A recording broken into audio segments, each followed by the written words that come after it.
Here too, huh? No, it's going to break today. Is that a promise? Yes. It's an absolute insistence. Yeah.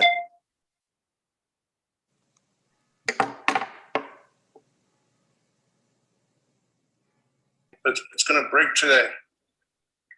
What was that? That was weird. It was.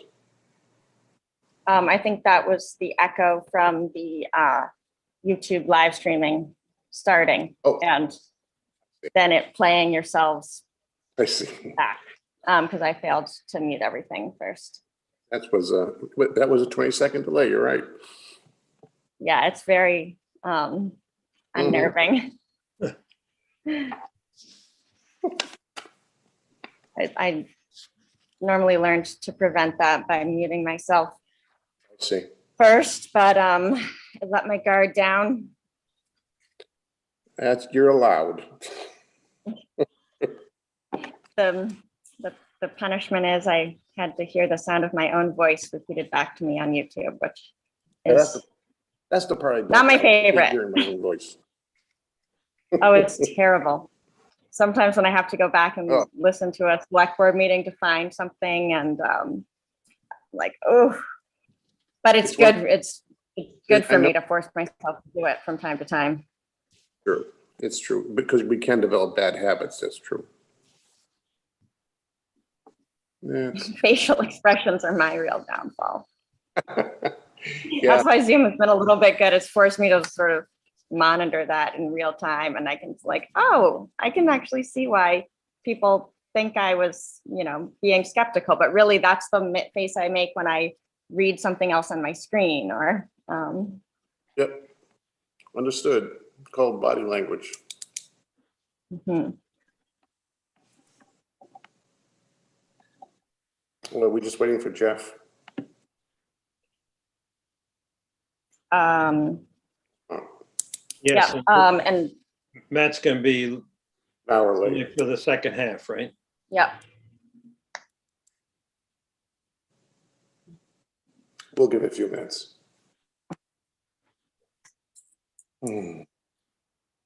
Yeah. Just it takes a while to get the mechanics. Oh yeah. You think you're going to plug right in, and it doesn't happen that fast. Totally agree. It's like the old days when the old-fashioned projectors, we had to plan a half an hour in advance to make sure the computers could connect with the projector. Yeah. They weren't compatible. You see the chat here, Tony? I do. Hi, Joan. She can't say hi back, I know, but Well, she can in the chat. in the chat, right?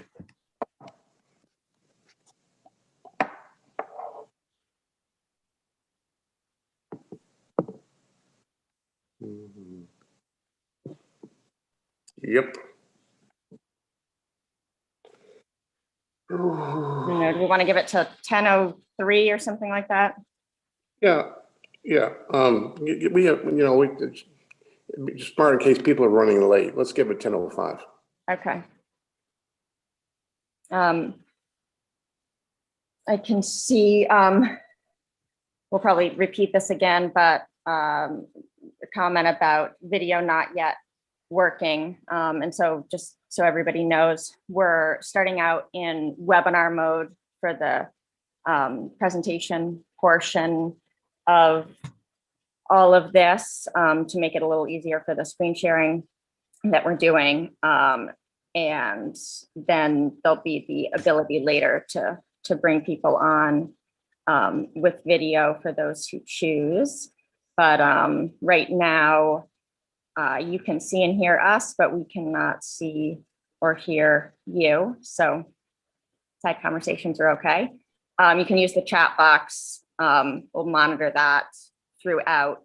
And then maybe get to some of those questions as we go if they're particularly relevant, but also at the end when we're doing questions. Okay.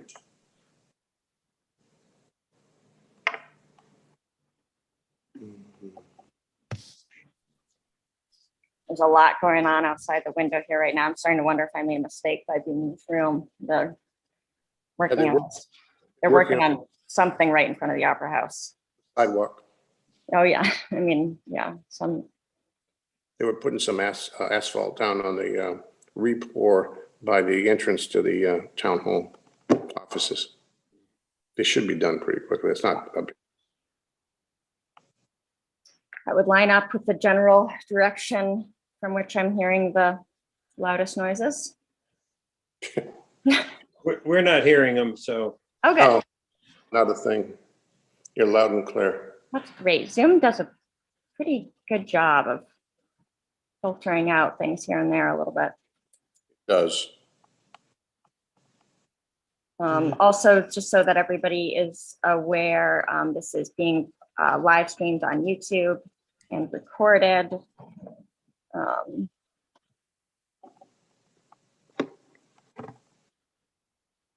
For some people, that influences the types of comments they want to make.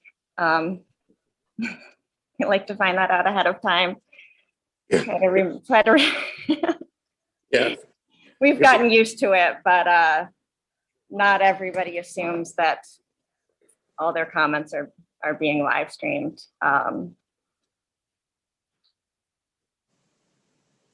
Sounds good.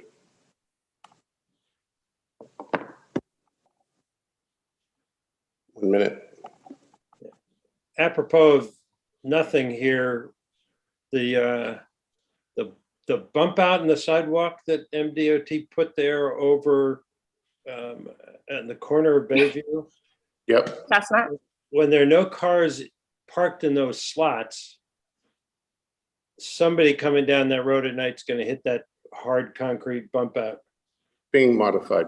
Is it? Go ahead. If you notice, they poured concrete to block out of the area. The reason is because they're going to redo it. Yeah.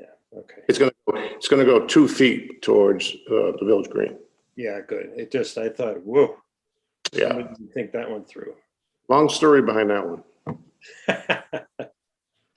Oh, yes. We also found out that the yellow lines on Elm Street are over a foot in the wrong direction. Whoop. So their plan was to grind them out and repaint. You can't repaint because they can't get the paint. Right. Right. Oh, yes. Nationwide paint shortage for everybody listening. Okay, hold on. We have a message. Lee Montgomery is trying to get into the Zoom meeting, but having difficulty. She's going to try from her desktop. Okay. That's from Janice. Okay. Why don't we get cracking? Yeah, cranking here. Great. I agree. Let me get my screen back to normal. Hold on a second. There we go. All right, let's roll. Good morning, everyone. Welcome to this listening session with us on the issue of the Montgomery Dam and associated head of the harbor. As you all know, and you'll hear more about it, some 2018, we started a study with on the river and its resiliency some 3 years ago, where that study is very near completion, probably at the end of this month. Again, you'll hear more about that. But we had this session that we're having here is a listening session. It's not a town meeting. It's not a select board meeting. It's us residents and voters of Camden to comment on potential options we have in this area we're discussing. Again, Montgomery Dam and the head of the harbor. All the work done to date has, of course, been on grant, including the study. Also importantly, we do have a grant to fund the design of an option for Montgomery Dam. And that will be proceeding in the not too distant future. But before it does, that's why we're having this listening session, so we can solicit input on ideas, input on some of the things you will see today regarding the removal of the dam and changes to the head of the harbor. Again, I'm not going to go into that detail. You've got plenty of experts here that could do it better than me. But I want to also point out that we will not be discussing anything effectively north not north, it's the wrong direction, but upstream, upstream of this dam, maybe a little bit water flow perhaps, but this focus is solely on the Montgomery Dam and the associated effects on the head of the harbor. Again, it's an exchange of ideas. It's casual. Please, there's no such thing as dumb questions. We really want to hear it because the process will be, by the way, this design is proceeding. However, there are numerous steps we have to accomplish in getting it to where it might end up. For example, the design will proceed. There'll likely be sessions to discuss it. It will, in the ultimate analysis, there will also be public hearings to discuss it with the public for both pros and cons, if that's what we get to. And if it gets further than that, we'll be bringing it to the select board for further discussion and approval or disapproval to contemplate putting it on a warrant, on a vote for the populace of Camden. With that, that's the end of my intro. By the way, I would side element also during some sessions we had on the topic of the river, that we had held on webinars, we had a lot of people asking questions about what this might look like, what this might feel like if we do remove the dam, and that's the focus of this listening session, to look at what might be done, and it's with its removal and again the head of the harbor. But with that, that's the end of my spiel. I'm going to turn this over to my friend Tony Grassi, who's with us today. For those of you who don't know Tony as well as some of us do, he's been a Camden resident for the better part of 2 decades. He's had a previous life as an investment banker in New York City, as I recall. He's a former chair of the Connecticut and the Nature Conservancy there, and also has been part of the global board of the Nature Conservancy, and he's currently involved in the Nature Conservancy board in Maine. He's been involved in the University of Maine Orono Mitchell Center for Sustainable Solutions.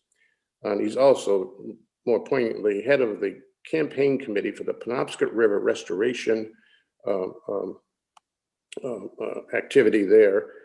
He's basically focused on the elimination of blockage to fish passage for 3 dams in that area. He's most recently, not most recently, some years ago, restored the dam in Freedom Falls, which many of you may be familiar with. That was a restoration, by the way. And for Freedom that, Mills, just real quick, just Freedom Mills, just a quick little correction there. Falls, sorry, Freedom Mills. Thank you. And in 2013, he won an honor award from the Maine Preservation for that dam restoration at Freedom Mills. And with that, Tony, I'm going to hand the reins over to you. Thanks, Bob, and hello to everybody. Some of you I know and some I don't. So welcome to all of you. So my interest here is as a Camden resident, and I believe sort of deeply in the ability for humans and nature to work together, and that we can sort of bring the natural world back without negatively impacting humans, but actually improving lives for humans along the rivers. I'm a bit of a river nut. I was chairman of American Rivers for a long time back in the 90s.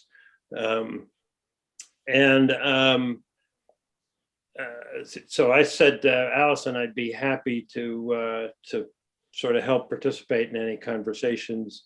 As Bob said, I've been on both sides of this subject, historical and restoration, and installing turbines. We actually have a turbine at the mill at Freedom Falls, and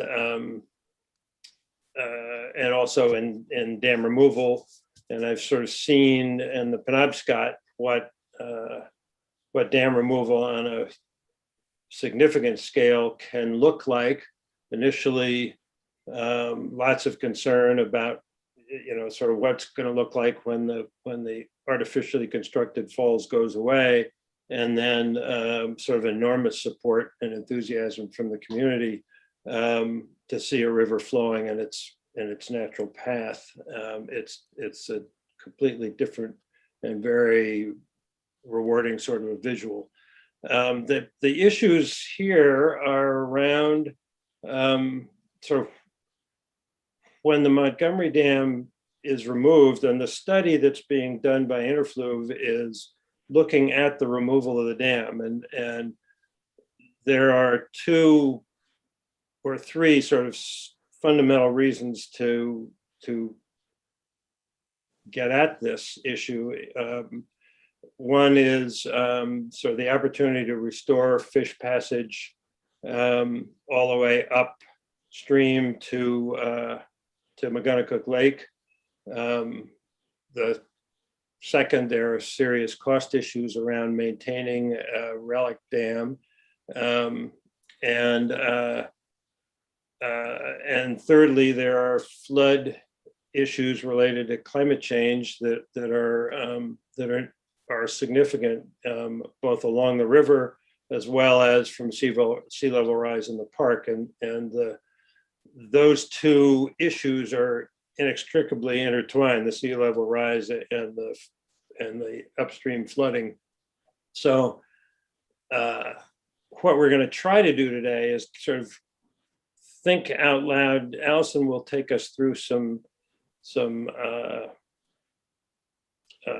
how we got here presentation, a little bit about the history.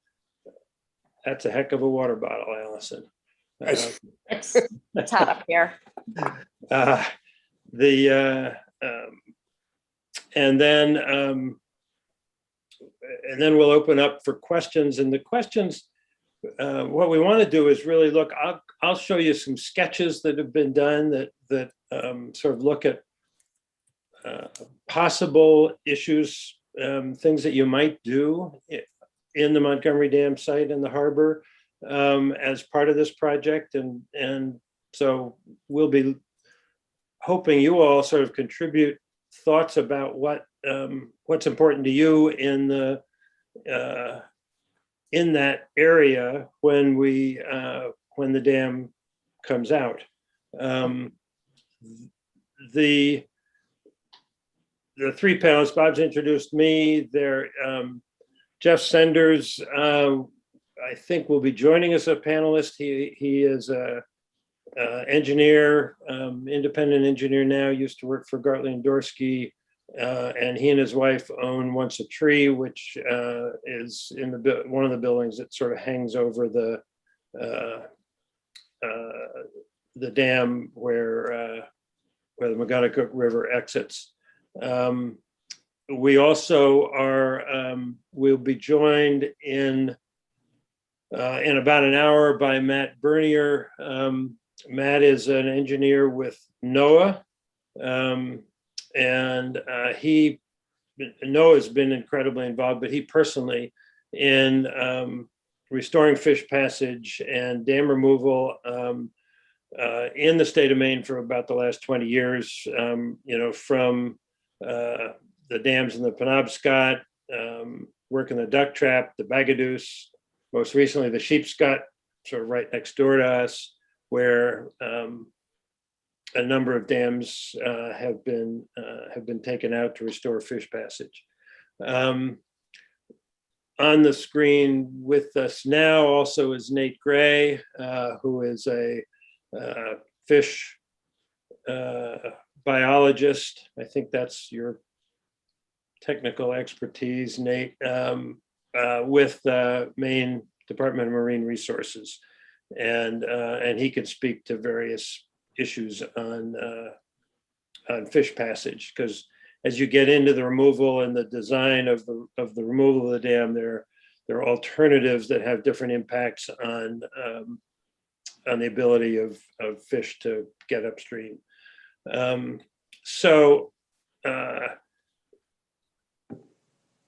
Once Allison's done, and then I show you some of these sketches that have been done, and they're only sketches and they're just designed to kind of stimulate thinking, then we'll sort of open it up and ask you all to to contribute to the conversation. And I think probably at that stage, we'll be able to sort of shift to Zoom mode. And so everybody will be on the screen if you want to have your camera on and be on screen. If you don't, you can just stay on audio only. So with that, Allison, do you want to try to share your screen and give us a little history and background and how we got here? Sure. Let's see, I'm gonna also share my sound here.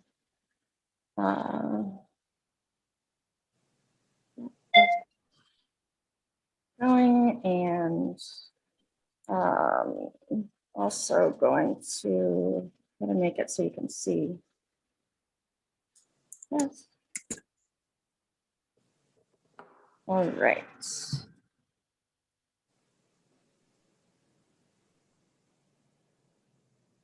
Just get this into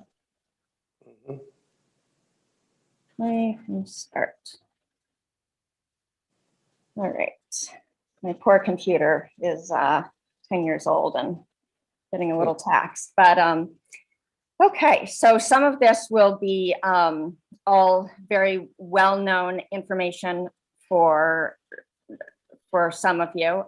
Some of it will be new. What we keep finding with these is that afterwards we get a bunch of questions privately that kind of reveal that large portions of the group might not have been understanding certain things and needed a little bit more review. So I apologize if this is review for some of you, but we're going to try to help bring everybody up to speed. It has certainly taken us on the select board a bit of effort to just understand everything from the mechanics of the basics of how a dam works and the different types of dams and all of the associated issues. So I'm going to sort of take you through the path of what we have learned over the past few years of doing studies and researching and listening to the community and doing historical exploration. So this is the Montgomery Dam. It's one view of it that we're not as used to seeing. It kind of shows a little bit what the dam does. A lot of the time, if there's water going over all sides of it, it's not as obvious. I know I've lived in Camden my whole life and walked by it a million times, but never quite understood, exactly what was going on there. So it's a fascinating place. It's served many purposes over the years. It was built by William Minot, who's one of our first settlers in 1771 to power a grist mill. His task was to find the first possible falls on the river. That's generally how dams were sited, is that they would look for a place with the steepest natural drop, a natural waterfall, and that would be a good place to build a dam. And so in this case, it was really close, right in the harbor. They didn't have to go very far.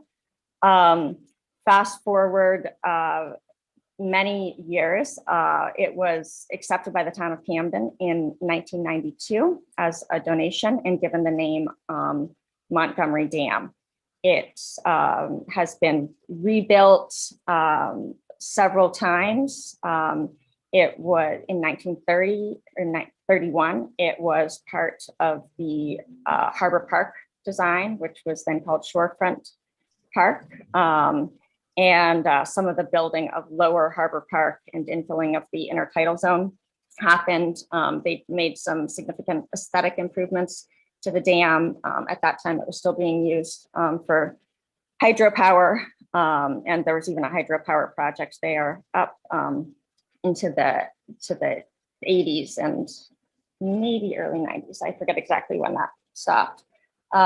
It's one of 4 town-owned dams. So the town employs a dam control agent, who's also our wastewater superintendent, who's in charge of monitoring the needs of the dams, going out during rain events, adjusting them, as needed, coordinating with property owners, any work that has to be done on the Main Street Bridge, which is a federal highway. The dam has to be lowered. There's coordinating that happens with property owners that need to do work on their buildings. So this one is operated mostly, it's kept closed all the time to create the sort of waterfall effect over the sides. And then when there's going to be rain, or when a lot of rain, or when significant water needs to be let out of the lake, town employees open it up in order to prevent flooding of Main Street buildings and the bridge. So I'm going to go through just a few images. This is the earliest known photograph that we've been able to find so far of the dam. It was in roughly 1860s. The dam obviously predated photography, and so we don't have visuals of exactly what it would have looked like before, but you can see here, there actually used to be a second dam as well, which has been removed, but you can still see some of the pilings there. But there was an anchor factory over here, a number of things. So it used to be a second dam. The main portion of the dam extends from this steep bank here, which now forms the bank of Harbor Park. And it goes all the way over to this ledge here. And then this part is kind of what's called the spillway. Since this picture, all of this area has been filled in, so you can't really see it, but it's evident here that the dam is actually, it goes much further than we realize. It's more than just the concrete portion. But and this shows before some of the buildings were on Main Street. This was a blacksmith shop.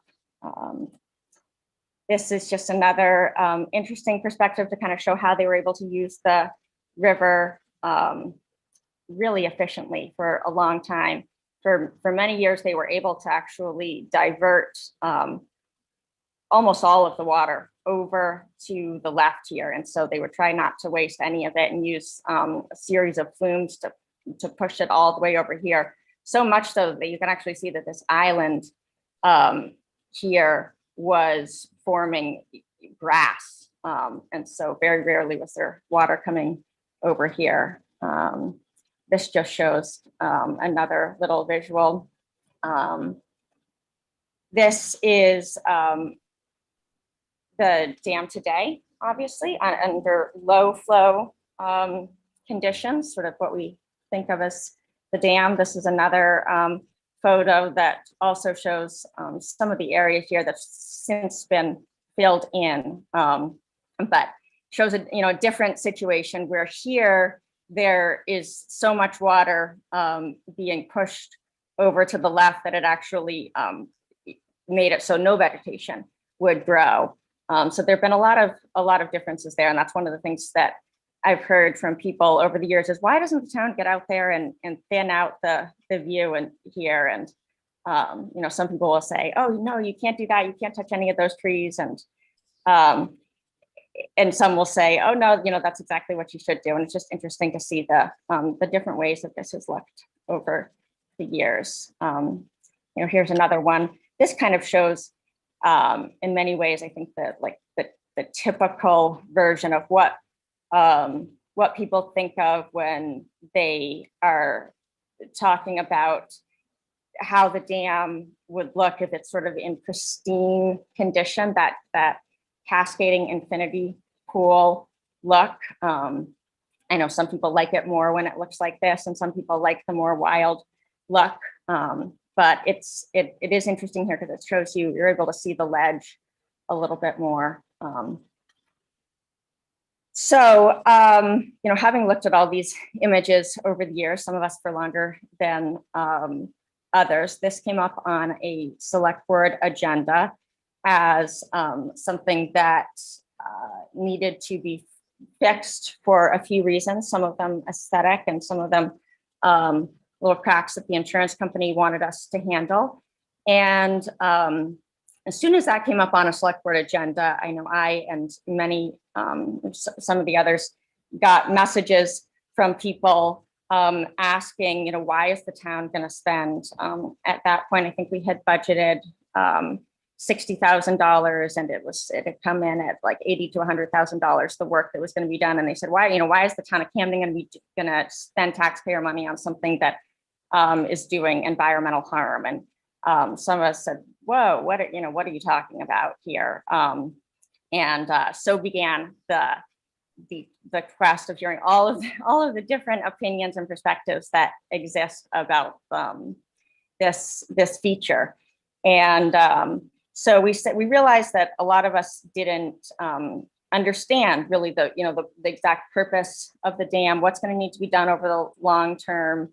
Are there any negative impacts? What are the positive impacts of it, and what might the alternatives be?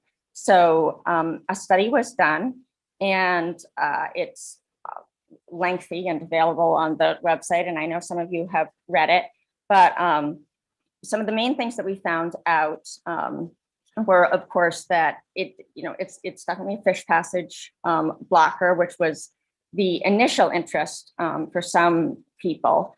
What we didn't realize to as much of a degree is that how much it significantly increases the risk of flooding of buildings in the immediate vicinity, and sort of the multitude of things that have to happen in order to mitigate that.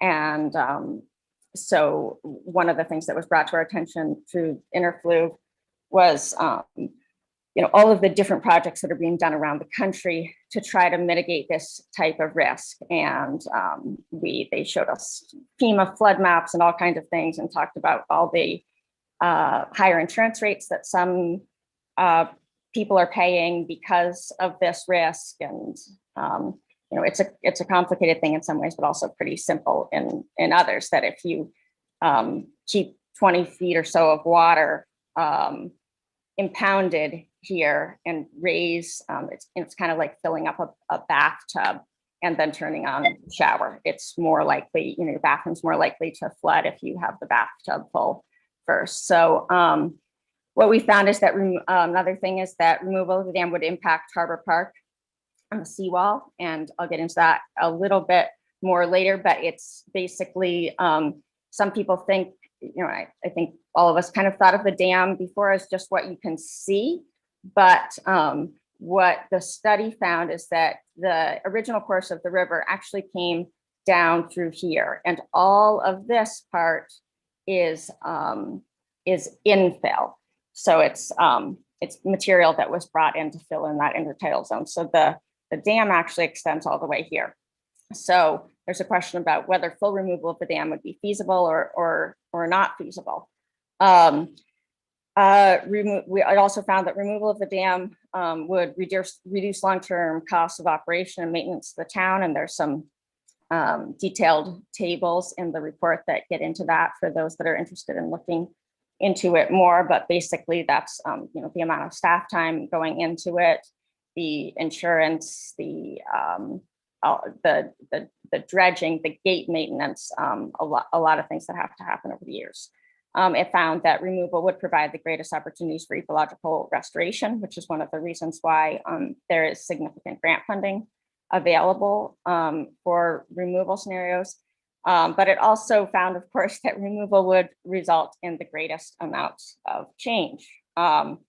So the reason that we really deemed that it was worth it to look into this a little bit more is because, of course, we're learning that there are a lot of costs associated with keeping things the same as well. And so, as one of the things we always try to first do is look for grants for big projects. And it was very clear that grant funding is available for projects that do two things: that restore and enhance habitat, and also reduce the risk of flooding. And we're able to show very clearly that these flood zones are heavily impacted by the dam. And so if we were to reduce that risk, we could also qualify for really significant funding. And of course, there's the habitat side. And some people said from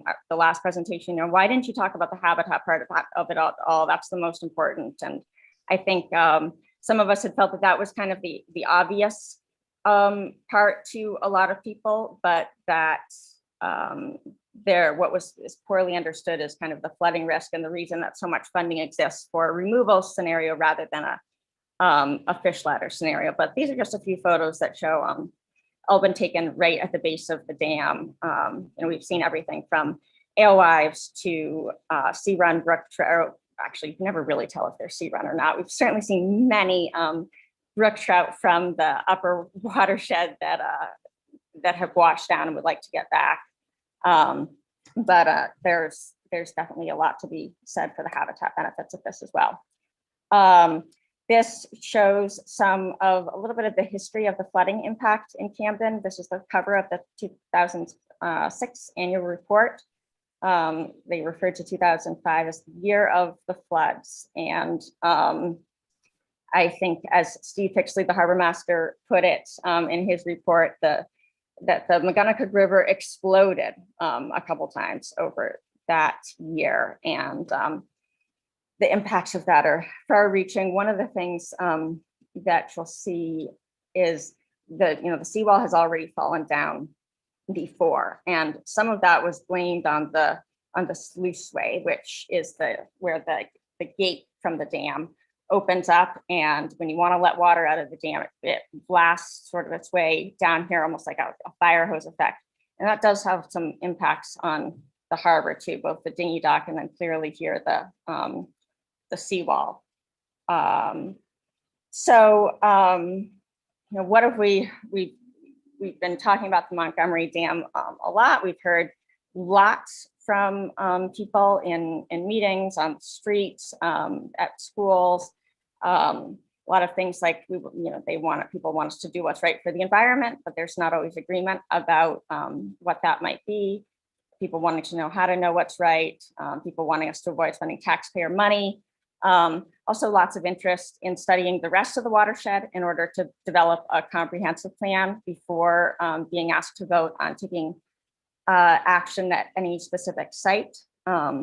So some people have wanted to know, okay, well, fish passage is important to me, but I also like the way the dam looks, for instance. And so I want to know first if there's a plan to be able to get fish up past just this one dam before I want to have to be asked about what to do at Montgomery Dam, or some more technical questions like, have you looked at the toxicity of the sediment? And so there were some really good questions that came up.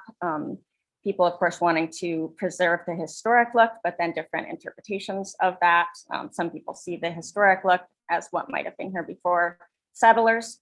And others feel that it's really the historic look is really what we have right now. Then there was a big important part of this is that certain scenarios, or certainly a full removal scenario for the Montgomery Dam, would involve the Library Board of Trustees because they control Harbor Park. And so at first, I think we thought, oh, well, maybe full removal isn't feasible because, gosh, that would just be so complicated to have to get into Harbor Park as well. But as you'll see, for other reasons, we're realizing that we don't have a choice about that. Obviously, a desire to enhance and preserve that postcard-worthy look that we're all really proud of in Camden. Need to work with the Main Street businesses and the building owners that are impacted. We have, I believe, 6 or 7 building owners that have that actually own the land that is under that is part of the impoundment. So a lot of impacted stakeholders. And then, of course, what we've been sort of being hammered on over and over again from everybody from the watershed school to state and federal agencies is don't bury your head in the sand and please prepare for climate change. And so that's what we're trying to do here. This really Montgomery Dam is so highly fundable as a project because it has aspects of really everything here. Every impact of climate change, everything from the need to have cooler water because of increased temperatures and the mosquitoes that breed in stagnant water that heats up, to flooding, to sea level rise. And I'm going to show a quick video that just kind of shows where some of the degradation of the seawall is coming and why some of these things are intertwined. Let's see.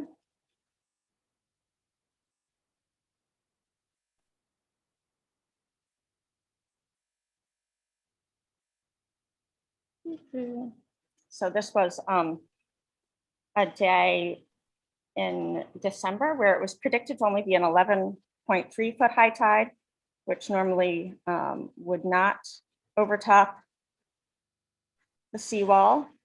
But oh, what's going on here?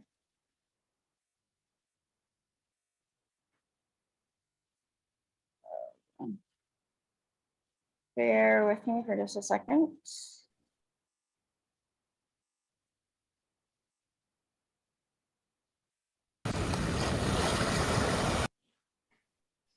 But we ended up with some wind and things were not as expected.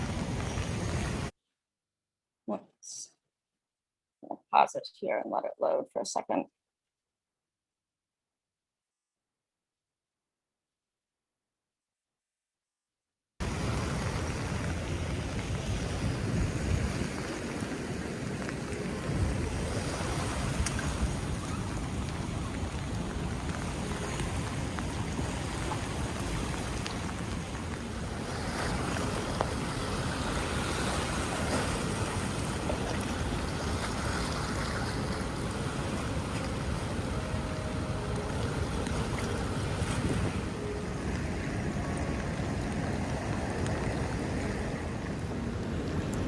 This is something that's really happening quite often. There are times when we really expect it to happen, looking at what the tide charts are going to be and what the storm surge is predicted to be. But this was a day when none of those things were predicted to happen. You can see here, this is where the loose lay is jutting out, and when you do combine that with a high tide event, with a drastic fit out into the south area too.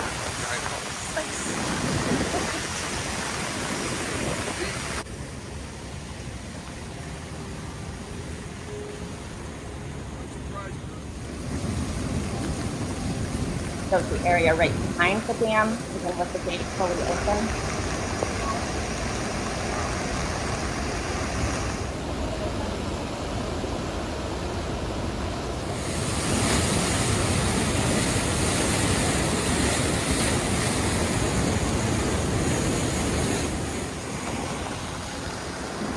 So this is all the area here that was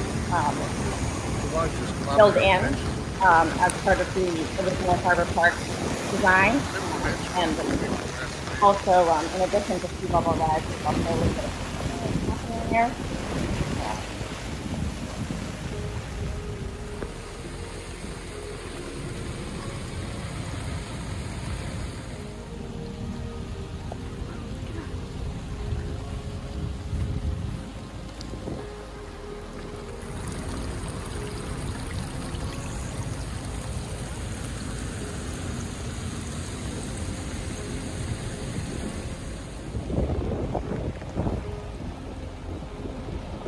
Along here is kind of where the original course of the river would have been.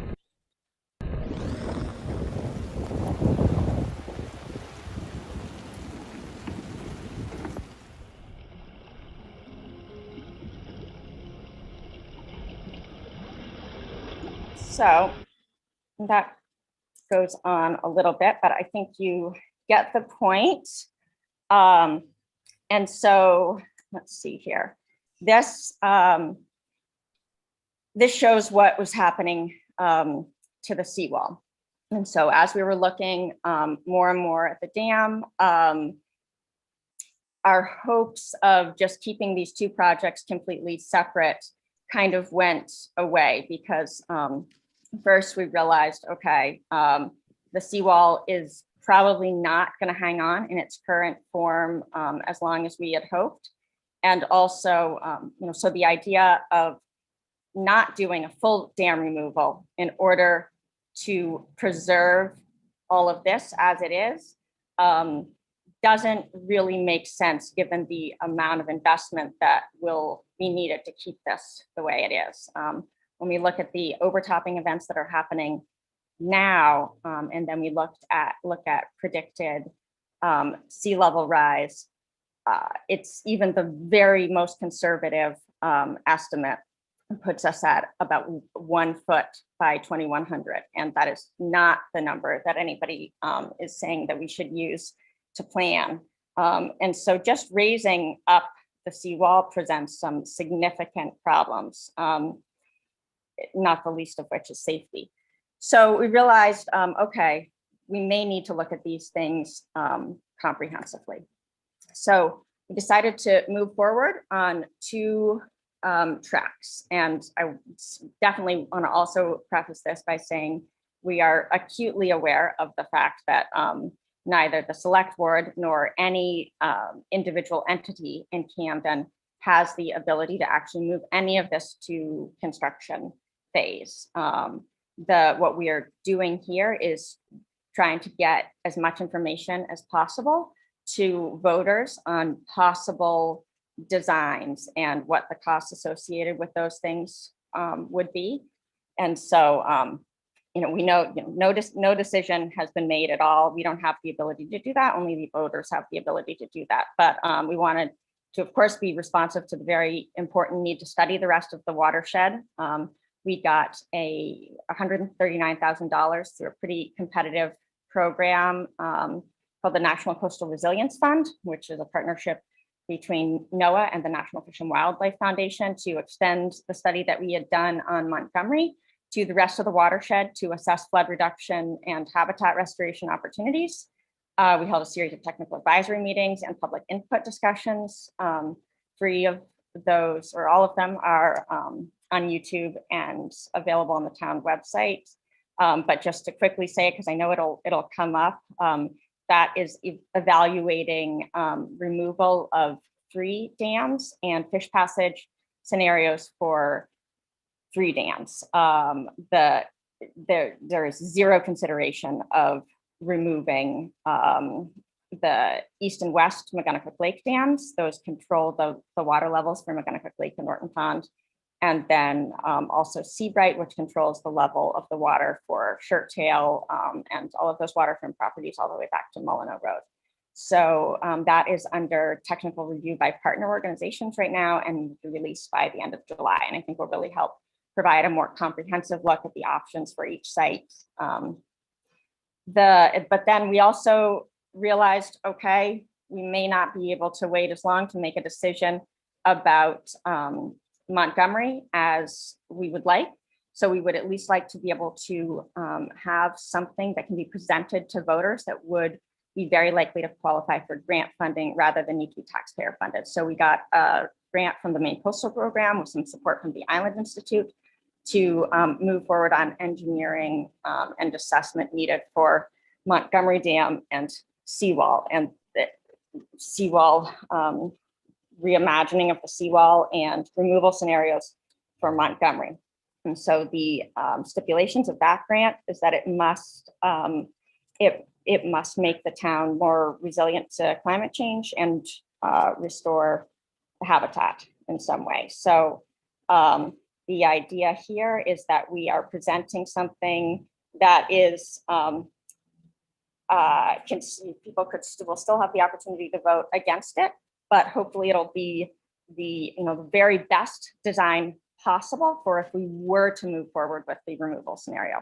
A quick thing about why we are so in a category where we are likely to receive funding for this type of thing. The amount of precipitation that the area has been receiving is in a steady increase, as well as, kind of more importantly, the intensity of extreme storm events. So the amount of water that we can expect in a really short time, which is really what impacts our watershed so greatly. It's a steeply sloped watershed of about 33 square miles. And you really have to think about it, about how, every bit of water that falls throughout that watershed, which stretches through large parts of Lincolnville and a little bit of Hope, a little bit of Sears, tiny bit of Searsmont also, a large part of Camden. All of that water ultimately has to pass under the Smiling Cow and down into Camden Harbor. So as the intensity and quickness of this water increases, we have to be able to be responsive to that. And a large part of that is controlling the water levels at McGonagall Lake, which is why the east and west dams are so important. At certain times when we know a lot of water is coming, we can lower the dams, lower the water level on McGonagall Lake to a certain extent, but we can only go so far with that before it has an impact on both property owners and wildlife. So there's a policy and agreement about the range of levels where McGonagall Lake can be at. And then when the lake starts coming up really fast, which is what happened it happens fairly often, but on April 13th of 2020, which wasn't even a 10-year storm event, you can see here is the boat launch at Bog Bridge. And it's overtopping. We have camps that become susceptible. Their septic systems become susceptible. And so you need to let water out of the lake, but there's only so much water that can be let out of the lake without flooding the downtown. So it puts us in this predicament. And this is again, this is with the gate fully open, on that same day. So there's just not a lot more places for water to go. What we saw happen in down East Maine just a couple of weeks ago, they were hit really hard with what was probably a 75-year storm event, washed out culverts and roads. And it's hard for people to imagine sometimes that these charts that say what the effect of the 100-year storm will do. There's a reason that insurance companies and federal government have developed those charts to show where the risk is, and it shows that Camden is in a very high category of risk. So this is what the Maine Climate Council, this back to sea level rise. Basically, we're in a situation where if we want to preserve all of this area here, by not removing the dam, we immediately have to recognize that that alone will not preserve this area, because it's in the path of sea level rise, and it's already being heavily impacted. So the Maine Climate Council, which is the sort of their recommendations are what the town has agreed to try to follow, asks that the state commits to managing 1.5 feet of sea level rise by 2050 and 4 feet by 2100. And this is a little bit daunting for a town like Camden, because you can obviously see that puts us in the category of needing to make some pretty radical changes. So on that note, back to where things look a little bit more rosy and we can brainstorm about designs. I'm going to turn it over to Tony. Super. Thanks, Allison. That was great. Great historical perspective, and hopefully good education for those of you who haven't been steeped in this. So what I'm going to do is sort of quickly run through sort of some sketched ideas that have come up over the course of whatever, the last 6 months or something, about if you're going to take the dams out, what might you do? What are the important things? And what are some of the ideas? And what I'd like to do is just show a couple of those, and then hopefully they will stimulate conversation and ideas from you all about sort of when we do this, what's the best outcome? What's the, what are the kinds of things we should consider for the public landing, for Harbor Park, and for the flow of the river. So we'll use this slide as kind of a backdrop, and then layer on some sketches that a landscape architect working for Interfluve has done for us. So Allison, will you give me the next slide? So this is kind of full water flows. You can see up at the top, and Allison, I keep moving my cursor around, recognizing that it's just my cursor, but you can see up at the top, dam removal extends all the way over to the building on the furthest right there.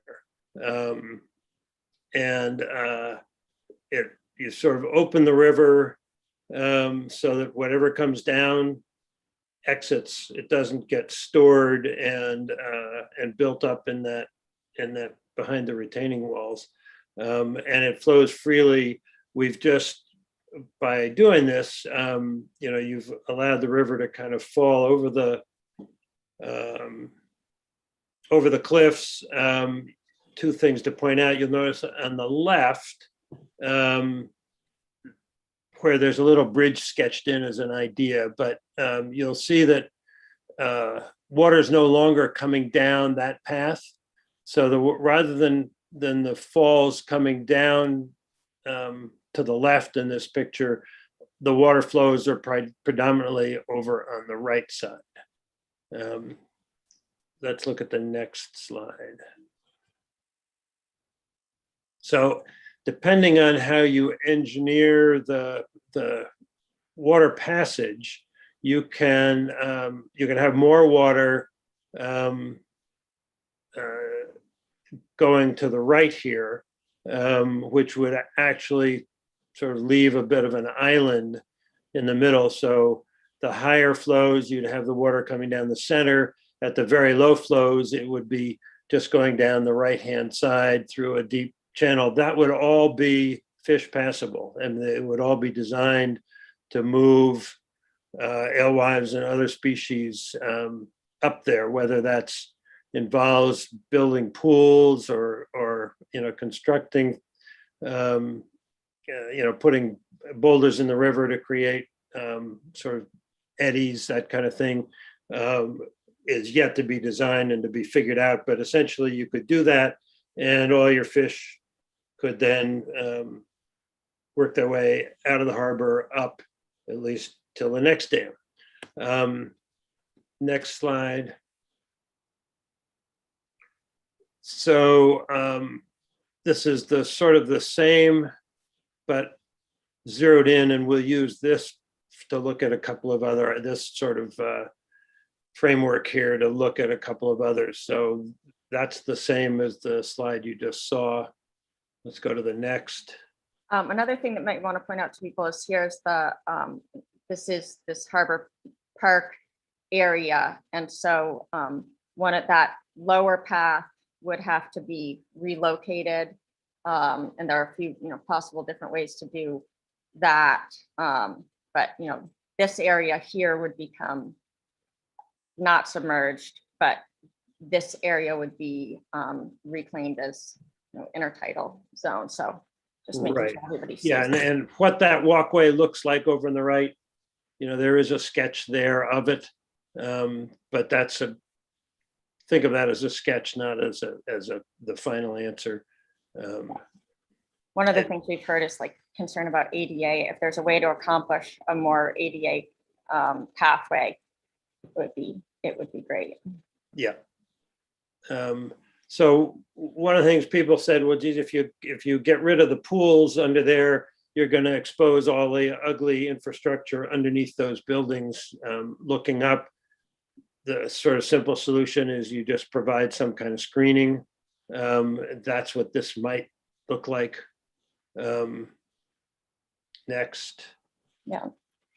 One thing I did forget to mention in my presentation is that we've done a lot of sediment testing. And so in this scenario, this would remove, it's a relatively modest amount of sediment, but it would remove all of the sediment here. And so this would be not that mud that people are accustomed to looking at, but this would be bedrock.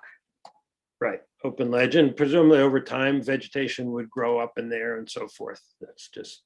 Or it could be landscaped as, as we chose. Or exactly. Another, so, people say, well, geez, if you're gonna, how about creating a boardwalk? Shouldn't there be a connection between the public landing and Harbor Park? That could be bridge connections. This is sort of a sketch of what a boardwalk might look like. That could be attached to the buildings or not. The building owners could choose to attach or not. So there are lots of sort of options to cross from the public landing to Harbor Park. In this particular sketch, you would have handicap access from the right side over to a point where there had to be because of the topography, there'd have to be a drop in the boardwalk. So your handicap access would be, you'd have to turn around and go back, obviously. So that's sort of the boardwalk idea. One of the thoughts was, geez, if you built some kind of a boardwalk there, maybe you could hide the power lines that cross and go to those buildings. Maybe you could hide those underneath the boardwalk. As everybody knows, one of the things that makes Main Street Camden as beautiful as it is because there are no power lines. Next. Oh yeah, we get a lot of complaints about these power lines here. Yeah. It just shows zoomed in, I guess. This is zoomed in, the same idea. Again, you could connect, the building owners could connect or not as they wanted to this. Some, might want to provide outdoor seating, or they might want to provide, a back entrance into their store. Who knows? That would be up to them to figure out. Another path suggested is that it could possibly follow the footprint of the dam instead and move away from the buildings and, go this way. Or so, none of these things are set in stone in terms of this is the only way it could be designed. Right. You could back the boardwalk away. Yep. Another question, somebody said, well, geez, could you, if you got rid of all this, could those buildings expand if they wanted to or chose to? And the answer, and we did this was worth doing a little bit of engineering to be able to answer the question. Gartley Dorsky looked at this, and the answer is those three that are shown in whatever color that is, yellow, are, could, just from a pure engineering matter perspective, could be extended. Those buildings could be made deeper if the building owners wanted to do that. The others could not. The ones further to the right, there isn't any engineering way to make those work in a sensible manner. I think some of what was investigated was from like a DEP regulatory standpoint. So, if the river, one of the things that prevents building owners from being able to do that now, in addition to town zoning, which would also need to change. But it's the fact that the river is over here. So some building owners had asked us to look into whether dam removal would change, create any possible changes for them to do that. But that doesn't mean it would still require town approvals. So. Lots of approvals, but this is just an engineering answer. Physically could be done. Caleb Edwards from the Watershed School, as a senior project, did a bunch of sketches. This is just one of them, but again, you see here he's got a little bridge over on the left, and then sort of bridges and walkways on the right. You could piece together a series of bridges and walkways that, again, were further down towards the harbor, that you would, obviously you got to go up over where all the water is is flowing, but this is his sketch. There are lots of sort of thoughts about all this. Is that the last of these, I think? This just shows another one from Caleb. He gave a presentation to the Camden Select Board that kind of gave more of maybe a young person's vision for Harbor Park, and his idea was that Harbor Park, he's always wanted to see it be able to be extended more into this area, since his thought was that we would lose some of this. We're going to lose some of it to sea level rise, but we could gain sort of an extension of Harbor Park over here. And so if anybody wanted to see more of what his thoughts were, they could watch the Camden Select Board meeting or go to the Watershed School website. And now we're back to this. Right. So that's sort of maybe just to refresh everybody and sort of keep this vision. This is what happens when the dam comes out. So the question is around this alternative idea, what are the sort of alternatives in terms of visuals and other issues that people think are important for the town to deal with? And I think with that, Bob, I would suggest we open up and maybe go to Zoom format, and we can sort of take questions. I don't know whether Nate, whether you have anything you want to say at this stage, or whether you, in terms of sort of the fish passage issues, or whether you want to do that in response to questions. That's sort of your choice. Well, we'll play it by ear. If direct questions come up, I'm more than happy to answer them. Super, thanks. Allison, do we want to get everybody up into the Zoom format? I'm thinking maybe some people didn't like that we brought them in last time. Maybe if we let people raise their hands, and anybody that wants to. Okay, well, let's start that way. And if it gets any glitches, we can always change. In that regard, yes, I see people raising their hands already. We'll bring you in one at a time. I'll just go with the order. Yeah, absolutely. And please, would you courtesy just identify yourself to all of us, so we make sure we know who you are. I believe we all have our titles on our video, myself included, and Allison, etc. So yeah, let's go with the first question. Person you have comment from. Let me just get rid of my screen here, and it's from Hildy Ellis. Hildy, hello. Hi. I only learned about this very recently, even though I live in Camden. And my first thought was like, oh my God, take out the dam. And then I thought, I had a second thought, which was that, this was really a good idea. I took a senior college course this spring with Bucky Owen, who I'm sure Tony knows, because he was very involved in the Penobscot River dam removals, and we went on a field trip and saw several places along the river where the dams were removed, and we went to Leonard Mills and saw the alewives, and it just occurred to me, and I also happened to go to Damascotta Mills this spring, and see the wonderful, what do they call it? Well, the fish passage there.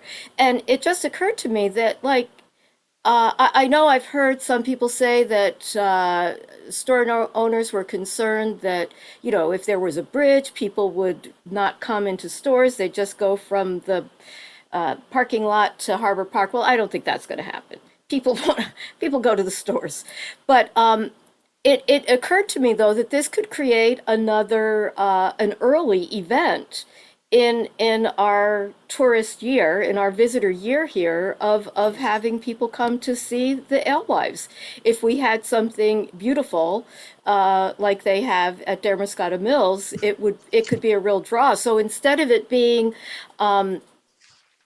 a negative impact for the store owners of losing that visual of the waterfall, which I do happen to think is beautiful, that in fact they would be gaining a whole other opportunity for visitors to come here. And from the ecological people aspect, I think it's a great idea, and Harbor Park could use some redesigning. So I see a lot of positives from this, and thank you all for all this work that you've done on it. Great. Thanks, Hildy, so much. Those are thoughtful comments. And, I think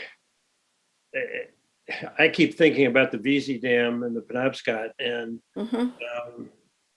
looked very much, it had a big pool behind it. It was about a 12-foot drop. It was a gorgeous waterfall. It was beautiful. And the people in VZ were anxious about removing those dams. And now they'll tell you that it's been the best thing that's ever happened to the river. And it's gorgeous. It's spectacularly beautiful. So I take your point as essentially make sure it stays beautiful. Yeah. Thank you. No Thank you. artificial stuff. Thank you. Good to see you. Thank you. On person. Let's welcome Matt. Just so everybody is introduced. Again, I introduced you earlier, Matt. Said you'd be joining us. You'll recall Matt is with NOAA and has been engineer involved in dam removals all over the state for what, 20 years, Matt? Maybe something like that. So, yeah. Yep. Thanks for joining us. Sure. Thank you. Back to you, Bob. Oh, sure. Well, actually, back to. So I've been bringing people on in the order that they raised Absolutely. their hand. I don't know if we're gonna do a slide thing, if maybe it makes sense. You can decide about that, Tony, whether it makes sense to wait, or Bob to wait until. Yeah. And we got a long stack of people, as you well know, and I don't want to, but you have comments you want to make first, and then we can do the slide thing later, or what are you trying to? No, thank you. I'll launch right into it. Good morning. My name is Ken Gross. I grew up in Camden. I have been working at the Camden Public Library for 15 years now, so I need to let you know that today I am not speaking on behalf of the library. I'm speaking as a private citizen. I did attend the Sunday evening conversation. Thank you for hosting that. And I would like to open with a couple of observations about what I am hearing and what I am not hearing. I am hearing that throughout this process, you have been chasing grants instead of formulating goals that serve Camden's best interests and then seeking grants to achieve those goals. You've done it the other way around. Excuse me, you have identified the goals that the grant makers want and then warped our policies to conform with somebody else's goals. Secondly, what I have not been hearing is much of a nod towards preservation.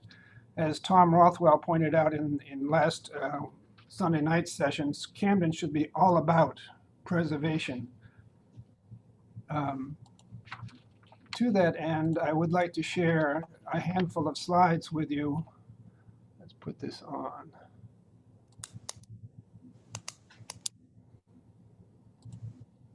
There, I hope you can see that. I would like to raise in your minds the visuals of what we would be losing, what is at stake in contemplating the destruction of Harbor Park and the waterfall. And I would like to point out right at the beginning that this is optional. This is not a necessary part of the plan. That the Interfluve report, you will see they had 3 options, and option 1 was included the preservation of the dam and the seawall. But with these few slides I'm going to show you, I would like to point out that we have a legacy that is worth preserving. We have a history that is worth preserving. The beauty represented by the dam and the waterfall and the reason people come to Camden, these are worth preserving. And that the beauty is represented by the dam and the harborfront is an economic driver of our prosperity, and that we are the stewards of these treasures. So I will pretty much let these images speak for themselves. Some of these, I'm very happy that Allison included some in her presentation because, as I said, the Sunday evening conversations did not include even a nod towards preservation. But these are the icons Okay, thank you. Thank you, Ken. that are worth preserving. Bob, you have spent an hour advocating for dam destruction. I've only got a few more slides here. Thank you. Please whip through them. Another minute. That's a nice shot. Oh, I love these pictures, and I'm so pleased that Allison, I know Allison loves these as well. Does, yes, please. This is, I mean, and Ken, Ken and I, although it might seem that we're mildly adversarial here, we're actually, in a lot of ways, great allies. And Ken has been really helpful with, a big part of this understanding what the possibilities are right now is understanding history. And so a big part of that has been looking at historical photos of Camden Harbor. Ken and I both get really excited when we find one that nobody has seen yet. He always sends me the new photos that he finds. I send him the new photos. So we both really share an interest in trying to figure out what came before. And I think we both would really like there to be greater appreciation and understanding of that. I would like the dam to be a picture on a placard with some history, and he wants it to stay just the way it is. And that's okay. That's small town democracy. And I think we can do a lot better in the preservation area. I'm usually fiercely on the, preserve the middle school, don't tear things down, all of that stuff. And so I do think it's important to really dig into what people love about the way things look now, and to understand better which aspects of those things can be preserved and which things may actually be better than you expect. One of the things about dams that I didn't realize is that they very, very often serve to obscure and inundate existing waterfalls. So in some cases, dam removal projects are actually natural waterfall restoration projects as well. And so that's part of what we want to better understand. So thank you, Ken. If you want to, I'm trying to figure out you could stop sharing your screen, but let me wrap up, because I do want to leave a question with you. In this first interfluve report that we paid $35,000 for, they presented 3 options, and somehow option 1 and option 2 were dropped. There seemed to have been some kind of private decision making going on, and I would really like to know how those decisions were made. Okay. All right, Ken, These thank you. last images are just to put in context Right, the icons. right. Yep. Thank you, Ken. We got a lot of people that want to talk, Ken, and I appreciate it. And that's a great question for, I think I tried to go over that a little bit in my presentation, but Matt Bernier, I think, could help us understand. I do think in many cases, most cases really, the Camden Town goals do mirror the goals of environmental organizations and federal agencies. And so in this case, the preparing for climate change that we have heard really strongly from Camden residents, I think coincided with the grant opportunities. So if Matt could maybe explain a little bit about that.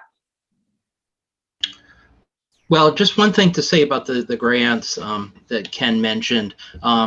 The way that they work, with our programs, it's very much a town of Camden project. So you folks are figuring out what you want to do and are then applying to us for funding for whatever that is. And you have presumably had a process, you've come to the decision, your grant application is going to explain that. One good example might be with the seawall. Because of the historic aspects of it and the nature of it. I mean, it looks very nice, but is obviously too low for the current climate. You may want to build a seawall that has a rock face, a similar construction, maybe the same type of stone from the same quarry that was used for the original seawall, whatever it is. And that's okay, even though that makes for a more expensive project. You had a process, that's what you decided to do. And you're bringing that to us for funding. And then just one other thing on the historic piece, I think, if there's a federal nexus, meaning that there's a federal agency that has funding in a project, or a project needs a permit from the U.S. Army Corps of Engineers because you're working in a wetland or regulated waterway, we're all required as federal agencies to consult under the National Historic Preservation Act through something called Section 106. And so that's with the Maine Historic Preservation Office, and it can be local historical societies and things like that. And if we have potentially for an adverse impact on these things, then there's mitigation that we have to do. So the chances of building something out there that you don't like, that's just totally wipes away the history or something without recognizing that, is nil. We don't really have an opportunity to do that. And a lot is what the town wants to do. In some cases, like if we remove a historic dam or something like that, people are okay with just documenting the dam before it's torn down, and that history gets filed with the state. That's often the minimum that we have to do. Sometimes, you know, the dam gets relocated. We build it as another wall elsewhere on the site, a retaining wall or a scenic overlook like we did at Cooper's Mills in Whitefield. But it's very much a local decision. And, you know, we're not gonna, through our funding, we can't come in and just give you like an ugly concrete wall or something like that and force that upon you. So hopefully people understand that. Allison, is Jane next? Yeah, Jane has had her hand raised. I've tried to bring her in as a panelist who enables video, and that doesn't seem to be working. So now, I don't know. Can you hear us, Jane? Go ahead and try to bring me in, and I'll hit the right button. Oh, yeah. Okay, let's see here. I am going to promote to panelist. Already is. I She needs to accept, and now yeah, she. I think it's going to work this time. Okay. And then I know if Audra was popping in because she wanted to answer a question. yes, that's why I did Right. bring her in. While we're fixing Jane, I suspect you have a comment. Yeah, so I just wanted to sort of remind everyone that we have. Introduce yourself for those who don't know. Sorry, I'm Audra Kaler. I'm the town manager for Camden, and I just wanted to sort of bring up the point that Ken was talking about goals and how his perception is that we're sort of, adhering to what funding bodies want and not fulfilling the goals of the town. And I just wanted to sort of remind everyone that on January 26th of this year, we had a special town meeting where, in addition to the town approving a bunch of, sort of building energy efficiency upgrades, the townspeople also voted to accept the recommendations of the Maine Climate Council. So I think that that's really important, that, you know, that's something that the at town meeting, at the legislative body, that is sort of the policy approach that townspeople in Camden said that they support and want the town to work towards the goals of that report. And I just feel like everything that we're talking about here is very much in line with that. And that's one of the reasons why the option that we're really digging into and looking at is the option that we're all sort of discussing today and trying to get feedback on. And I also want to make the point that, we very much hear the perspective that, there are people who don't want to see change. They don't want to, they want the status quo. They want us to do that. And I think that perspective has been heard, but it doesn't necessarily mean it's agreed with. And what we're looking for out of this is really to get feedback on, if there were to be a change, what are the elements that would make that change more acceptable to some of the people who are a bit apprehensive about that. So I just kind of wanted to throw those points out there. Thanks so much, Audra. Looks like we do have Jane in video and she's muted.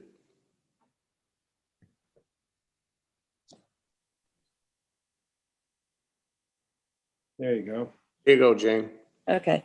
I am what you are going to describe as a snowbird, but I am here 5.5 months a year. I've owned my property for 10 years now, and I do a lot of volunteer work in this town. And one of the things that I do is I've handed out brochures from people coming through on the buses for the chamber. I also am a volunteer in the library, and I see people downtown and I stop and talk to them in the park and things. And one of the concerns that I have is many people have just said to me, where is the waterfall? We want to see the waterfall because they've heard about it, because there's so few towns in the nation that have a waterfall as part of their actual town, in the downtown area. And whoops, I understand the environmental impact. I'm well aware of it. I'm well aware of the flooding issue, but I'm wondering, in the design of this, how close you could make it to what we currently have now. And what I mean by that is, rather than having the water flow straight out of it, can you put some boulders in there, something that sort of gives the same appearance? Because people from town, when they're down on the where the parking lot is, I see people taking pictures of this waterfall all the time, and I'm sure you have too. And so I'm wondering how can there be a compromise on this that will work for both the ecology and the floodplain area issue, and still maintain the look of it, that will have tourists, because tourism is obviously a very high income producer for this town. So that's my questions to you. Thank you. Tony, you want to address that first, then Allison? Awesome comments. Thank you. Yeah, absolutely. I mean, that's just the kind of feedback we're looking for. And I think there are design ways to have a gorgeous waterfall. And you know, whether it may move, it may not be in the same location as now. Actually, the location now, it's a little hard to get in there, right? You got to go over that picnic table and peer your way up into the waterfall. It could well be we end up with a gorgeous waterfall that comes in a different place into the harbor. But those would be the things that the engineers can figure out a way to do it that it works for the fish, and it works visually. So incredibly useful input. Thank you, Jane. Thank you, Jane, very much. Allison, you want to make a comment, then we'll go on to who's next? Barbara. After Allison, you had a comment. And I think I have that same kind of feeling, because I've spent so many hours down there with my kids catching fish and documenting the fish that are there. And so I oftentimes, when I'm documenting fish, I also take people's picture in front of the waterfall. And so I do recognize, I think, like that, especially that part of it is beautiful to me. There have been a couple things in other places, sort of in an extreme possibility would be, they've created something that's recirculating. This is something that I've heard thrown out by some local engineers who are just kind of interested in the issue. It would be hard for me to advocate for any town funding going into something like that. But there are opportunities for other places that have kind of decided there is a historic element of the dam that they don't want to give up, and so they have created a recirculating feature that doesn't negatively impact the river. It becomes completely separate from that, and it's kind of just like a garden fountain, which is in a lot of ways what our dam is currently, is an aesthetic fountain. That is what we're doing, but we're using the entire river to do that and impacting the entire watershed. If what people didn't want to give up was that waterfall on the side, I think there are ways to accomplish that. Yep. Audra, did you have come on for a quick comment before I go to Barbara, or not? Oh, well, I could just sort of make the point that, like Allison was saying, the reason why the dam was built there was because there was a natural waterfall there. And you can see, I think one of the, one of the aesthetic values that's most appealing to tourists and everybody else in regards to the waterfall is not the dam, not the water coming over the concrete dam, but the water coming over the ledge. And as you can see from the, the renderings that Tony was describing, it shows the water still cascading over that ledge. So in both the options, that's going to be, something that's preserved. And I think that, the water moving over the ledge is, seen as far more appealing than the water going over the concrete sides of the impoundment. Okay, thanks, Audra. Ms. Lawrence. Hey, it's either Barbara or Dr. Lawrence, either one. Will do. Barbara is just fine. I am with an environmental organization, but as Ken said, I'm just here for me today. I have two very simple questions, and one I should certainly know the answer to, which is that will alewives spawn if they can't get to McGonagall Lake? And if not, how many dams need to be removed in order to make that possible? Because that, of course, is the goal, or one of the many goals. And then I do have another question I'd love to ask after that. That sounds like Nate. Yeah, Nate. Yeah. Barbara, the alewives can't spawn in salt water. Yeah, they're anadromous, right? I mean, Yes. So they're obligate freshwater spawners. They have to make it into fresh water to spawn. And so your question was multi-parted. So how many dams do you have to remove? That's really not the question. What the question is you want to have alewives, how do you get them up there? And dam removal is one option. There's fish passage installation and some sort of modified halfway in between either a partial breach or nature-like fish passage that maintains the impoundment. That's kind of the answer to your question. So they have to make it into fresh water to spawn successfully. And how that happens, again, is a three-part or a choice of three potential alternatives to how that gets accomplished. I was wondering how far up the river they have to get in order to find a large enough pool to spawn. Oh, well, provided the impoundment is large enough, you're going to get some production out of the Okay. impoundment, although it might be quite limited, depending on multiple factors, both biotic and abiotic, that impact spawning success. Obviously, if you have a small impoundment, it's only going to support a few juveniles. Right. So, as far as the alewife is concerned, they'd like nothing better than to make it into the McGonagall Lake. Oh, absolutely. Absolutely. And obviously they're an enormously important resource for the fisheries. So I'm certainly for it. That's very helpful to know that there will be some, if they get past the dam that's removed and there's an impoundment, there will be some. It would be interesting to know the estimate of how many. May I ask a second question? Please. Will store owners be required to pay for access to the boardwalk, or will that be part of a compensation package for losing the benefits that they now have for the property that they paid for when the dam was there?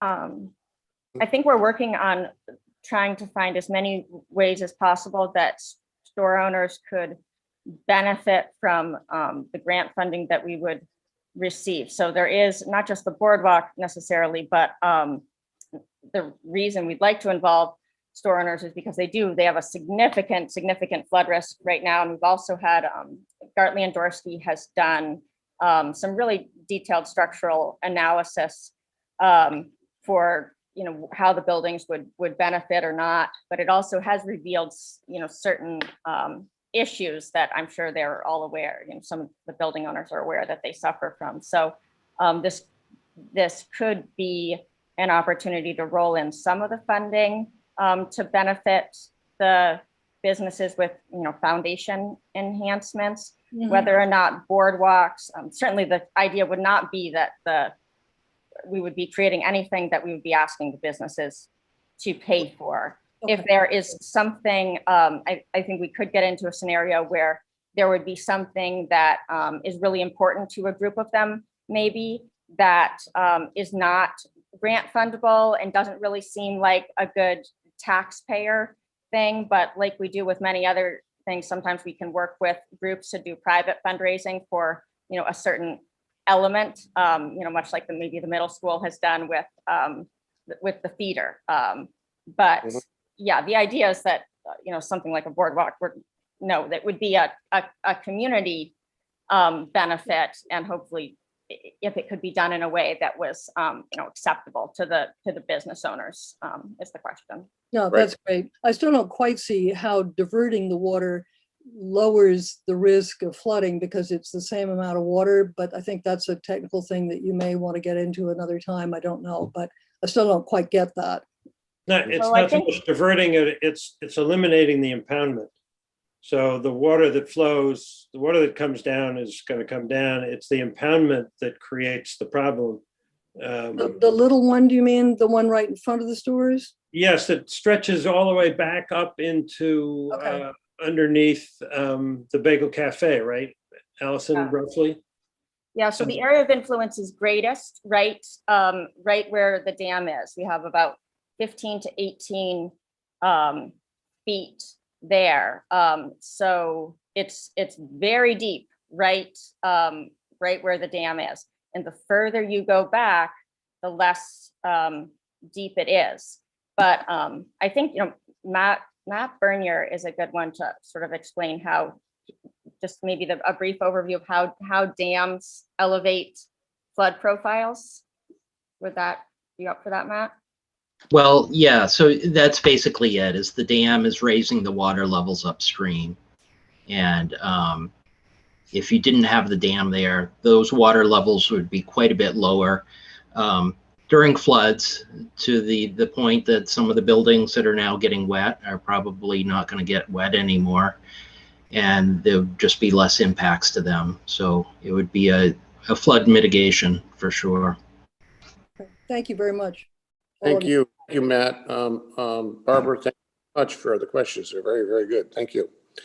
Is Dave next, Allison? Mr. Jackson. Is.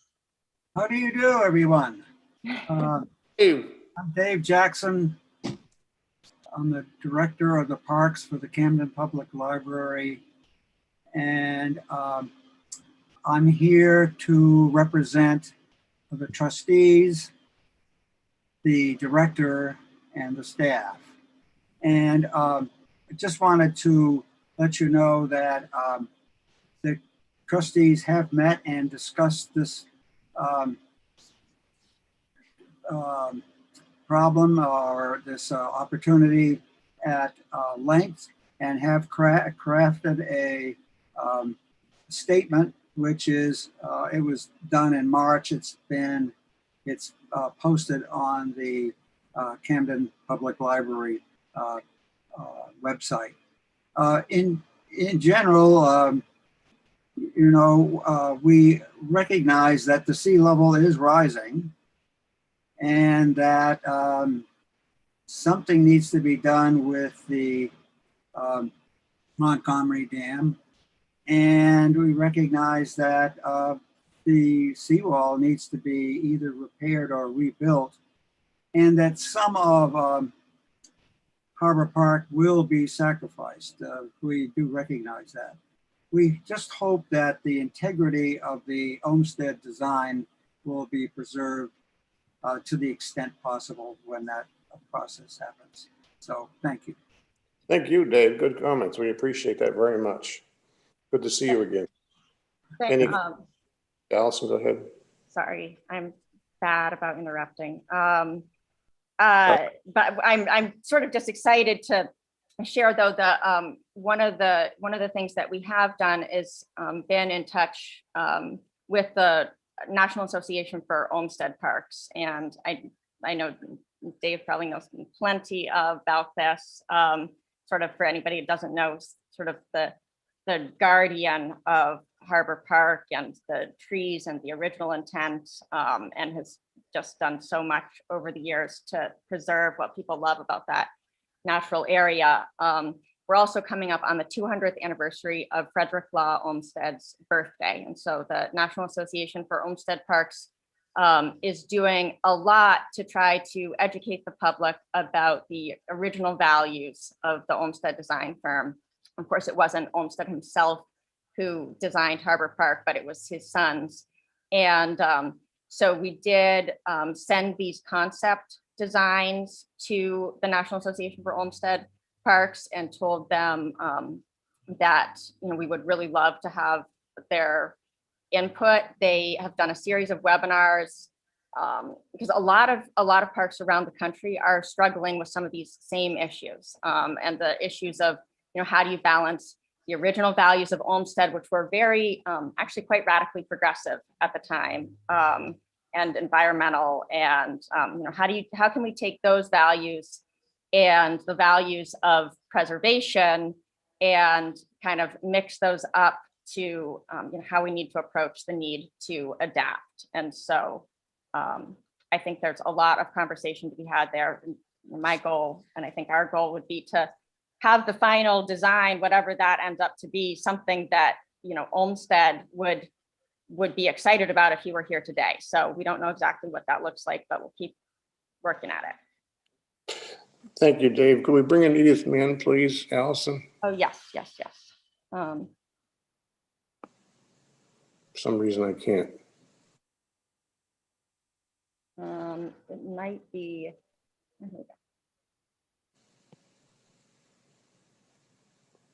There she is.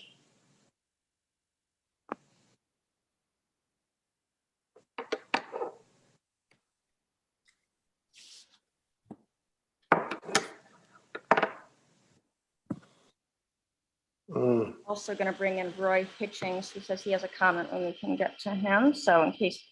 That's fine. Edith, can you hear us? I can hear you.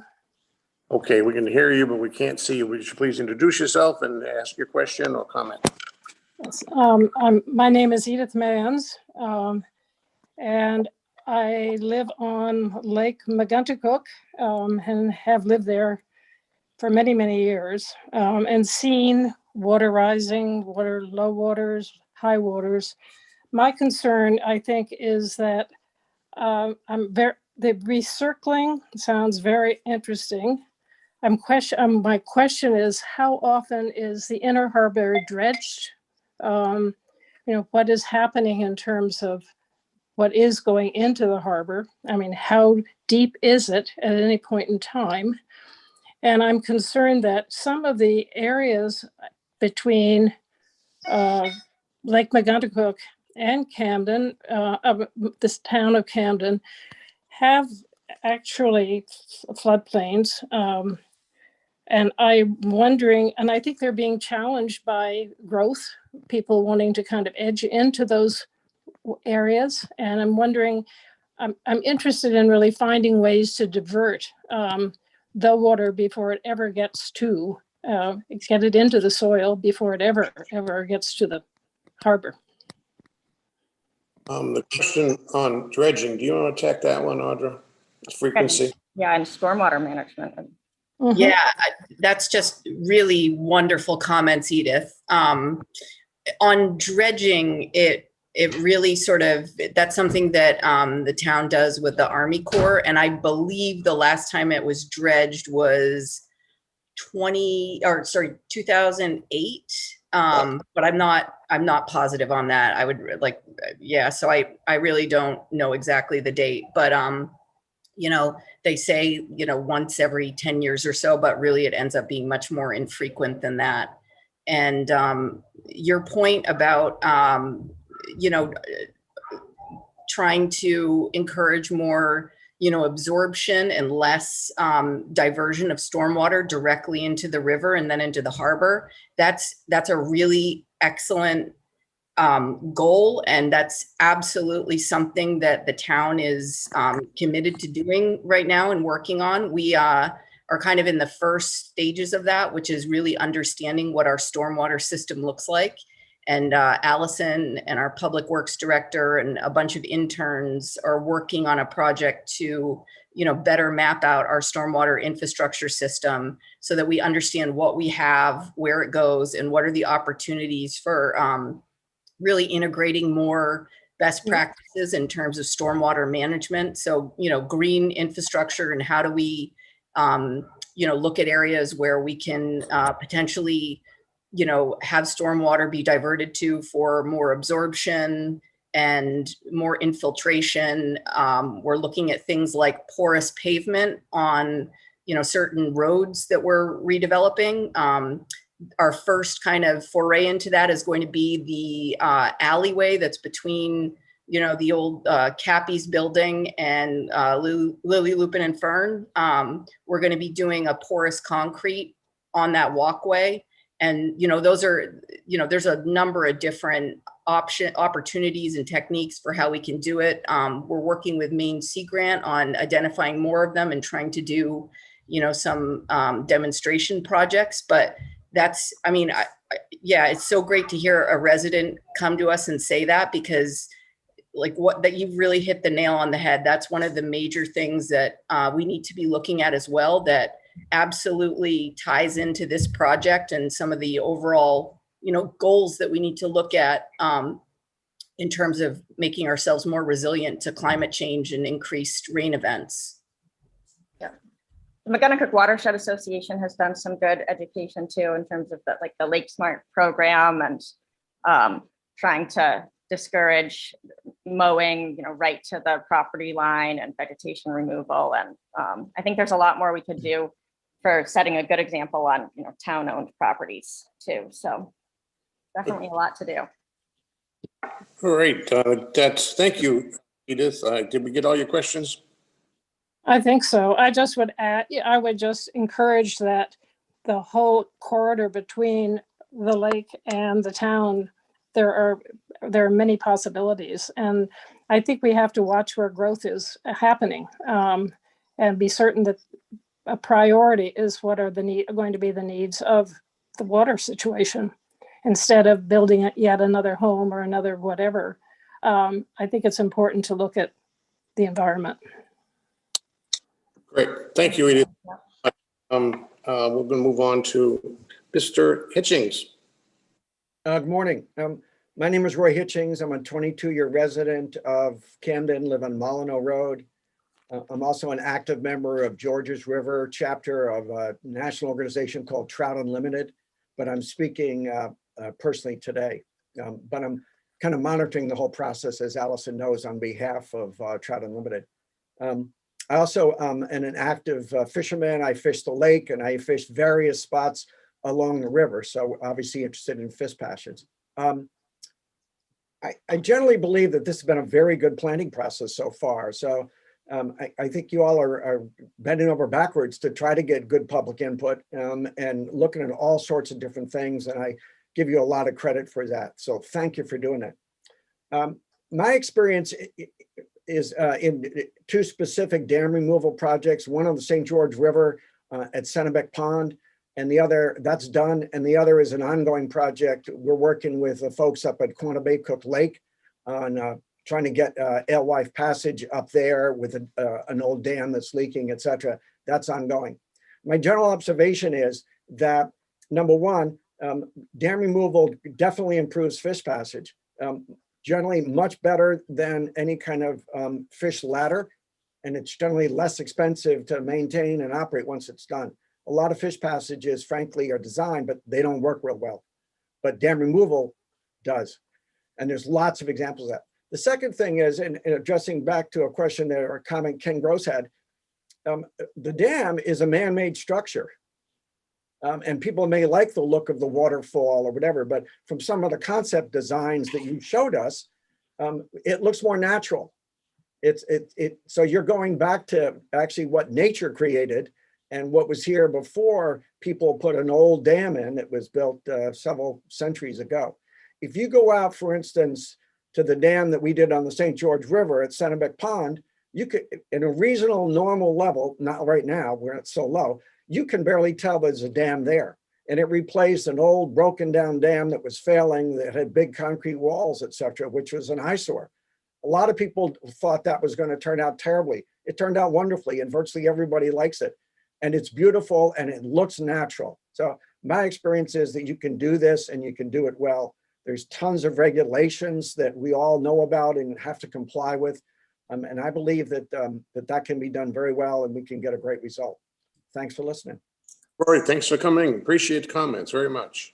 And you're right about back to nature. It's I guess the vista in history is how far back in history do you go? Anyway, do we have anybody else in the queue? Yeah, Barbara Lawrence did ask a question in the Q&A that said the C, which is the Stewardship Education Alliance organization that she founded, which is doing some really awesome stuff in the harbor, and it's all about watershed stewardship. And she worked with Watershed School, and they had divers in the harbor. And it says they found there were no marine creatures living in the area that had been dredged.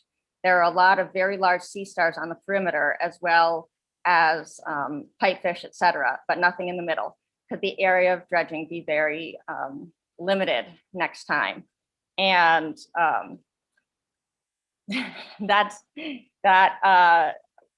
I would certainly love that. Although we do have to compromise with all of the other uses of the harbor. And I know Barbara's a big advocate for working waterfront, and some of that does depend on deep areas. But I think looking at this really gets to the heart of the seawall question. We haven't talked a whole lot about the Harbor Park seawall because we've been so focused on the dam. But a big part of this, and where we could use more input, is and I think the library would probably appreciate that too, as we're going to have to do it together, but ideas for the seawall. What organizations, if you go on like the NOAA website, for instance, they're trying to encourage more of a living shoreline approach, looking wherever possible for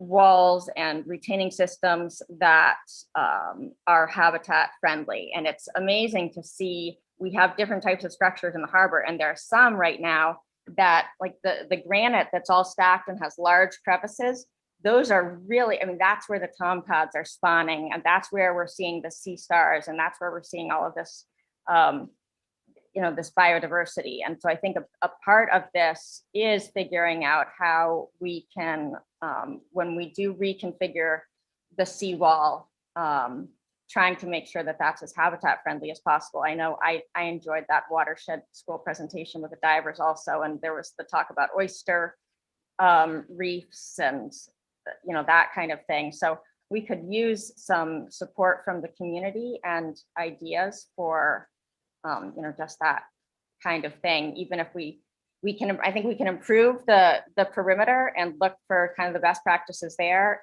even if we have to continue sort of dredging that center area, every so often. Allison, if there's no sort of further backlog of questions, and if there are, we can move on to them. But the chart that we showed on showing sea level rise, where you had lines, I'm surprised nobody's asked the question, so I will. The 2100 level basically shows the public landing underwater. So in conjunction with the right side of the photograph, right, the river and Harbor Park, what's the select board doing, and how are they thinking about the public landing? And is that a connected decision-making process to this process? Audrey, would you address the activity on the landing, please? Yes. So as I think a lot of people know, that Camden was one of the communities that was part of the Penn Bay Resiliency Project. And one of the areas that Wood Engineering looked at as part of that report was both the public landing and Harbor Park. And they came up with sort of, 3 different scenarios, the short, medium, and long term. And, what it was, what the sea level rise would look like for that. Then that's sort of where the lines came from that we're looking at in the earlier slides. And, sort of the cost of planning for each scenario. And really for Camden, in terms of the public landing, it's really most cost effective for us to plan for the long-term sea level rise scenario. We really aren't going to save a lot of money or time by planning for a short or a medium term solution. But it's going to be quite costly. We're looking at a project that's probably going to be about $6 million to redo the public landing. So the next stage of what we need to do is, figure out the detailed design engineering, because we do have sort of a conceptual rendering for redeveloping the public landing. So it's kind of taking the conceptual rendering and, taking what we know about having to design for that long-term sea level rise scenario, and then figuring from an engineering design perspective, what's going to be, the best option for redeveloping the public landing that's going to, make sure that we're investing in something that's going to be resilient long into the future. And it's going to sort of also take into account the fact that, that property is very interconnected with the Wiley Worth, the Wharf and Wiley Worth and all this. Yeah. A lot of private property. Yeah, Also Bayview Street as well. So yeah, it's a big undertaking from an engineering perspective, and that's sort of the next phase of all this. But given the amount of the sort of importance of the public landing from both a cultural and economic perspective in Camden, that project is a perfect opportunity for us to access like economic development administration funds and a number of other grant programs. But it is a matter of us, sort of biting the bullet and doing a lot of really sort of difficult engineering work where we're going to have to be making a lot of decisions along the way about, how that property is going to function into the future and how it interfaces with neighboring properties. But you're absolutely right, Tony. I don't think that we can completely ignore the public landing while we're looking at, the Harbor Park and the Montgomery Dam, particularly, if we receive feedback that there's a lot of interest in making sure that there's a connection between the two and whatever we do, when it comes to the dam removal or, redeveloping the area where the seawall used to be on Harbor Park. So, right. Yeah, all of those things. It strikes me that where the river flows now, over on the public landing side, it is sort of a natural problem for the public landing. The extent to which the dams come out and the water moves more towards Harbor Park, it's logically, it seems to me, sort of frees up a little bit of flexibility on managing the public landing and not having that inundation right there next to it. Yeah, and I think that's a good point too, Tony, in that the town is an impacted abutter by the Montgomery Dam and by the raised flood profile that comes from having that dam there. Right. And as an abutter and as a major property owner in that area, we need to look at what's going to be the solution that's going to best preserve and protect our infrastructure and investment into the future. Thanks, Audra. That's actually one of the reasons why we take out some of the float system in the winter, because of that flow that comes very strongly off of the public landing side.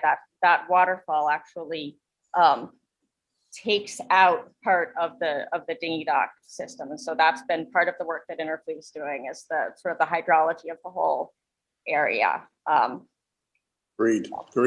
We have 3 minutes left. Anyone want to make any final comments before we close this session? Anybody? It was a great session, by the way. I certainly think it was very proactive. A lot of good information flowed back and forth, exactly the intent of it. And that's for the definition information session. So unless there are any other comments. Hey, Bob, I guess the only thing is if people who are on sort of come up with comments, questions, as they're thinking about this, what's the best way for them to sort of get those logged in? Good question. It's always okay. You can send them. It's always okay to send things to the town manager, but a lot of people send things to me, to my email account, which is amckeller@camdenmaine.gov. But Bob, as chair of the select board, that's always a good funnel for information too. And he's always happy to, sometimes if people ask for something to be forwarded on to the whole select board or to get it to the person that it should get to, that works too. But I personally am always happy to get, comments about this. And it will be a select board agenda item too sometime in the future. And Great. Roy was asking about next steps. Well, as we discussed, next steps, well, first we have one more of these sessions, and then as the feasibility report is completed, we're going to be launching into the design phase for the removal of the dam. I mean, I think it's a big part of this is going to be probably getting back with the library too. So we had some discussions with the Board of Trustees before doing this. Their broad comments suggested, yeah, we know things need to change. Let's go out to the public a little bit. So now we'll have one more of these, which is on Friday from 12 to 2. And then I think our first order of business will be getting back in touch with the library and figuring out, okay, where do we go from here and what should we be telling Interfluve and how many more rounds of conceptual designs. Excellent.